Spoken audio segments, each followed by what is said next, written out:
नमस्कार। आज की कहानी में हम बात करेंगे बिहार के एक बहुचर्चित हत्याकांड की। हम बात करने जा रहे हैं शिल्पी गौतम हत्याकांड की, जिसे बिहार पुलिस ने हत्या की बजाय आत्महत्या करार देके हमेशा के लिए बंद कर दिया गया।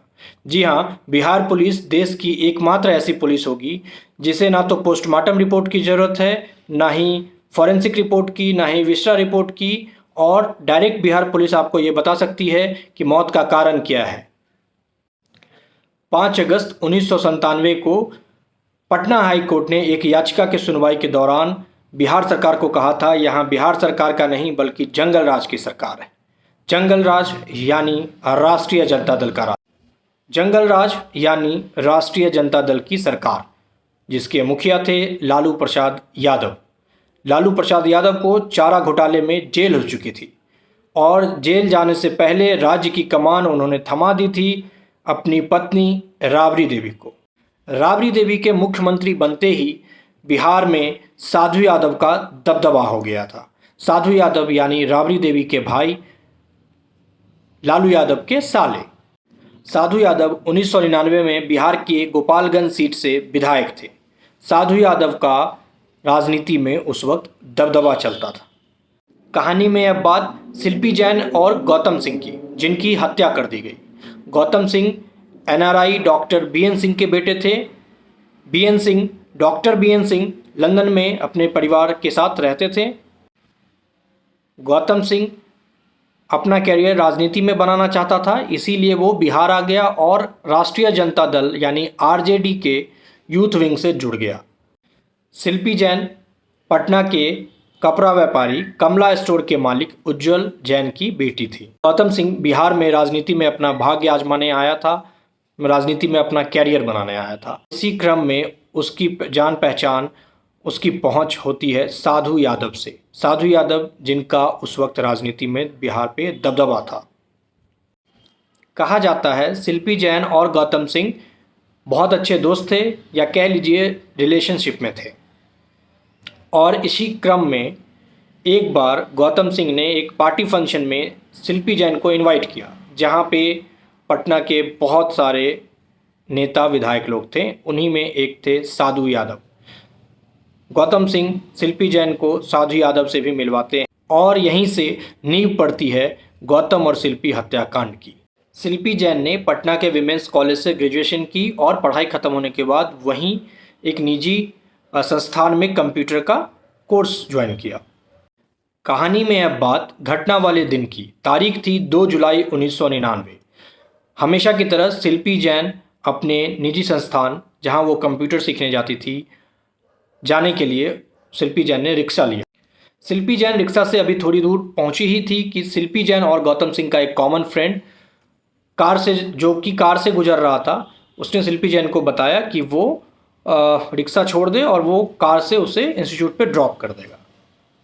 चूँकि वो कॉमन फ्रेंड था, शिल्पी जैन ने उसकी बात मान ली और वो रिक्शा ड्रॉप कर कार में कॉमन फ्रेंड के साथ बैठ गई। थोड़ी दूर जाने के बाद जब उस फ्रेंड ने शिल्पी जैन को इंस्टीट्यूट ले जाने की जगह किसी और रास्ते की तरफ कार को मोड़ा, शिल्पी जैन ने पूछा कि हम कहाँ जा रहे हैं। इस पे उस कॉमन फ्रेंड ने बताया कि हम फुलवारी शरीफ जा रहे हैं, जहाँ पे गौतम भी मौजूद है और गौतम ने बुलाया है। ये सोचकर शिल्पी जैन निश्चिंत होकर उसके साथ बैठी रही। दोपहर से शाम हो चुका था। शिल्पी के परिवार वाले परेशान थे और उन्होंने शिल्पी को ढूंढने के लिए सब जगह फ़ोन लगाना शुरू किया। इसी क्रम में उन्होंने गौतम को भी फ़ोन किया। गौतम ने बताया वो शिल्पी के साथ नहीं है। ये खबर सुनते ही गौतम भी परेशान हो गया और शिल्पी जैन का पता लगाने में लग गया। देर शाम गौतम सिंह को किसी ने जानकारी दी कि शिल्पी जैन को उसका ही एक कॉमन फ्रेंड फुलवारी शरीफ के गेस्ट हाउस पे ले गया है। फुलवारी शरीफ स्थित गेस्ट हाउस बदनाम गेस्ट हाउस था।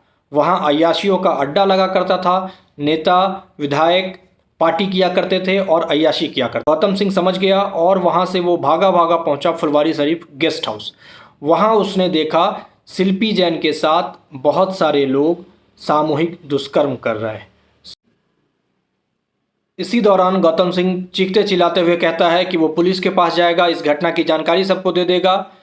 फिर भी वो हैवान नहीं मानते हैं और गौतम सिंह को मारते रहते हैं और शिल्पी जैन के साथ सामूहिक दुष्कर्म करते हैं। रेप की घटना के बाद वहाँ मौजूद लोग शिल्पी जैन और गौतम सिंह की गला दबाकर हत्या कर देते हैं। 2 जुलाई 1999 रात के 9 बजे पटना पुलिस को एक जानकारी मिलती है कि गांधी मैदान के पास एक विधायक आवास में गैरेज के अंदर जैन कार में 2 लाश मिली है और वो विधायक आवास था साधु यादव का। विधायक आवास जो बिल्कुल गांधी मैदान के पास था, पटना पुलिस विधायक आवास पर पहुंचती है और साधु यादव के गैरेज में जैन कार के अंदर शिल्पी जैन और गौतम सिंह की अर्धनग्न लाश मिलती है। रात 9:30 बजे साधु यादव अपने समर्थकों के साथ वहां आ जाते हैं और हंगामा करने लगते हैं। उसी देर रात दोनों लाशों को पोस्टमार्टम के लिए भी भेज दिया जाता है। पोस्टमार्टम होने के बाद देर रात गौतम सिंह की लाश को जला दी जाती है, यानी गौतम सिंह का परिवार अभी आया भी नहीं था और उनके गैर मौजूदगी में पटना पुलिस पोस्टमार्टम के बाद तुरंत गौतम सिंह का अंतिम संस्कार कर देती है।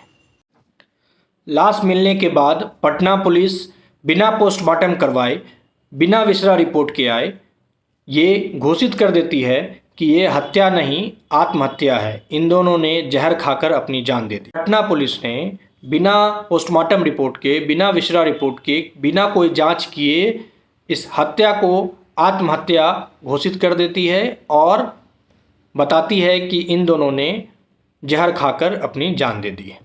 हालांकि पटना पुलिस को 2 लाश कार में होने की जानकारी किसने दी, ये आज भी एक रहस्य है। वो लाश साधु यादव के गैरेज में कैसे पहुंची, ये भी एक रहस्य है। घटना के कुछ देर बाद साधु यादव अपने समर्थकों के साथ वहां कैसे पहुंच गए, इन सब बिना पे पेपर में बहुत सारे अखबारों में खबर छपी कि इस हत्याकांड के पीछे साधु यादव का हाथ, यानी इस दुष्कर्म के पीछे और हत्याकांड के पीछे साधु यादव का ही हाथ है। हालांकि पटना पुलिस ने इसे आत्महत्या करार दिया और साधु यादव को क्लीन चिट दे दी। पोस्टमार्टम रिपोर्ट और फॉरेंसिक रिपोर्ट आने के बाद पटना पुलिस की बहुत ही किरकिरी हुई। फॉरेंसिक रिपोर्ट, पोस्टमार्टम रिपोर्ट ये पुष्टि कर रहा था कि शिल्पी जैन के साथ रेप हुआ था, यानी सामूहिक दुष्कर्म हुआ था। शिल्पी जैन के साथ 1 से अधिक लोगों ने दुष्कर्म किया था। शिल्पी जैन के कपड़े पे 1 से अधिक लोगों का सीमेन पाया गया था। इसी पोस्टमार्टम और फॉरेंसिक रिपोर्ट आने के बाद विपक्षी पार्टियों ने हंगामा शुरू कर दिया। प्रेशर बढ़ते ही सरकार ने सितंबर 1999 में इस केस को बिहार पुलिस से लेकर सीबीआई को सौंप दी। सीबीआई ने भी इस केस में वैसा ही जांच किया जैसा कि बिहार पुलिस ने किया था। सीबीआई साधु यादव से डीएनए सैंपल लेने में असमर्थ रही। सीबीआई चाहती तो साधु यादव का ब्लड सैंपल लिया जा सकता था, जिससे साधु यादव का डीएनए शिल्पी जैन के कपड़े पे मिले सीमेन से मैच कराया जा सकता था। बिहार पुलिस और सीबीआई दोनों साधु यादव से डीएनए सैंपल कलेक्ट करने में नाकाम रही, असमर्थ रही। 4 साल बाद सीबीआई ने कोर्ट में अपनी अंतिम रिपोर्ट सौंपी। रिपोर्ट हूबहू बिहार पुलिस जैसी थी। साधु यादव को क्लीन चिट दे दिया गया था और हत्या को आत्महत्या करार दे दिया गया। सीबीआई ने भी वही लिखा जो बिहार पुलिस ने लिखा था कि शिल्पी जैन और गौतम सिंह ने जहर खाकर जान दी, ये आत्महत्या है, ये हत्या नहीं है। और सीबीआई के इस अंतिम रिपोर्ट के बाद कोर्ट ने इस केस को हमेशा बंद कर दिया। इस तरह से लालू यादव के जंगल राज में साधु यादव 2 लोगों की हत्या कर देते हैं और बिहार पुलिस और सीबीआई उस हत्या को आत्महत्या बताकर केस को हमेशा के लिए बंद कर देती है। तो आप आगे सोच सकते हैं बिहार जब लालू यादव के शासन में था, यानी जंगल राज में था, तो आम लोगों पर क्या बीतती होगी, बिहार की स्थिति कैसी रही होगी।